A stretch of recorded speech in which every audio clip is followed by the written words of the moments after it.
welcome back to another real estate vlog, everybody. And as promised, to give you periodical updates, and in addition to my vlogging career, as I would say, I am coming up with another market update today. I will be talking about the recent increase in the 25 base points on the interest rate. I do get a lot of these emails. I've been getting a lot of these questions asked, and I want to know, and they want to know what my opinion is about this increase and what is the effect that it's going to have on the market. But before I started giving you my opinion and an update, I would like to give a big shout out.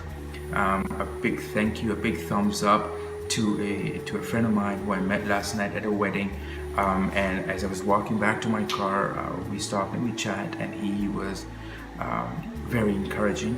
He appreciated the work I was doing. He said he's been following my videos, buddy. That really means a lot to me. I am super excited. I'm extremely excited. I'm extremely happy that you actually came up to me and you appreciated the work that I was doing. And yes, of course, I do put in a lot of hard work. I do a lot of research. I try to put out the best of my information, and I try to share it with people like yourselves.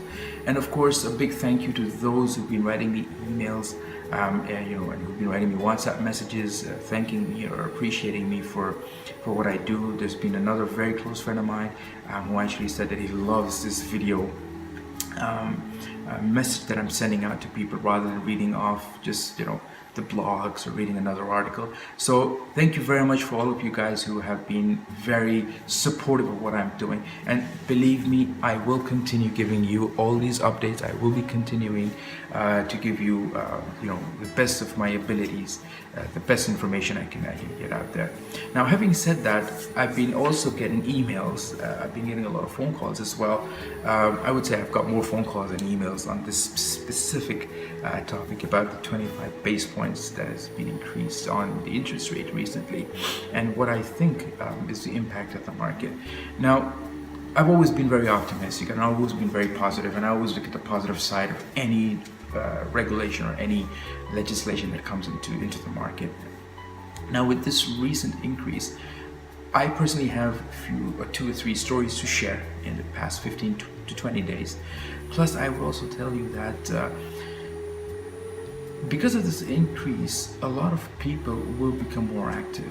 The buyer's market will become a little bit more active, because people fear that if they don't jump in now, another increase in interest rates will make it further difficult for them to afford property, to afford a real estate investment, to buy a property for themselves. They've been waiting for that massive crash to come, which never happens. Toronto, Ontario, or Canada as a whole has been a very stable market, and I always, in my recent or previous blogs, I've always said the same thing. There's never going to be a crash. There's always been going to be a correction, and that correction's already come in. So those of you guys who are waiting, or those people who were waiting for the 2017 prices to dip, and they thought 2018 would be a further dip from 2017, because there's been the stress test implemented, there's these foreign buyer tax, and now that there's been an increase in interest rates, so there's going to be a further dip. But mind you guys, yes, that's what they thought. My two stories, I've been showing properties to two families. 15 or 10 days ago, I sent in 5 listings for a family, out of which 2 of them were sold even before we went to see them the next day. I think a week ago, I sent 8 listings to a family I was supposed to show 2 days ago. Before we went, the night before we went, there was an email that said, property sold conditional, waiting for the check, no more showings. Then the morning I was going to go and show them the property, there was another email in the morning, property sold, firm, check received, no more showing, cancel the showing appointment. There was another family who I sent 2 listings. So both of those listings, and again, I'm talking about the York region so far, right? And both of those 2 listings sold before I could even get an appointment. They were showing that they're up for sale. I called them up and they said they're sold conditional, no more showings. The other one was sold conditional, no more showings. So both of those properties were sold conditional. Now, that personal experience of mine shows that there is a dramatic change in 2018. Now, why? Interest rates are going up. there is a stress test that's coming up into place. There's a foreign buyer tax. It's because Toronto is a healthy market. People still trust this market. The increase has taken out the backbenchers. Guys who were waiting have come now to the front bench, and they said, oh my God, if there is another increase, we would definitely not be able to afford real estate for the next couple of years. So they've actually become very active. They are actually going to become active, for those of you who not. There have been people waking up. There are calls that I'm getting that said, as I said in my last vlog as well, I've been getting phone calls from people saying, hey, let's move, let's do something for us. So let me just give you a little bit of a graphical comparison. 2016, 2017, the prices were up, the rates were down. People did not buy because there was this gap, affordability gap, or whatever, fear gap, or whatever gap you call it. Now, 2017, 2018, the prices, of course, as per some people, as per some stats, show that I have dipped a little bit. Interest rates have increased. So that gap is still there. People have now realized, and they will realize in the course of the year, that they're not going to be able to afford anything if they continue to wait and wait and wait. And let's pick up some statistical data, or let's pick up some, let's talk about some personal experience people have had since 2011. Let's go back to 2011, right? That's like 6 years ago. Prices in Toronto specifically have climbed. 15 climbed a little bit larger. 16 was wow, 17 was wow, right? But then we ended up at 2015 statistical statistical data. We ended up at 13%. What does that mean? That means we are a healthy market. It's very simple. So what's going to happen in 2018? It might not be like 2016 or 2017. Again, this is just my personal opinion, but we're still going to climb. So that fear that people don't see, that thing that they don't see, is going to get to them, right? If there's another further increase, as I said earlier, in an interest rate, people might not be able to buy. There's always going to be that gap. There will always be that gap of people who cannot buy, people who will not buy. The ones who don't want to buy, who are on the backbench, will never buy. That's my personal experience.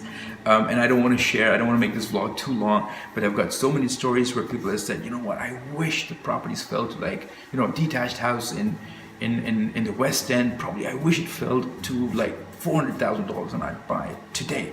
It's $700,000 and if it was $400,000, I'd buy it today.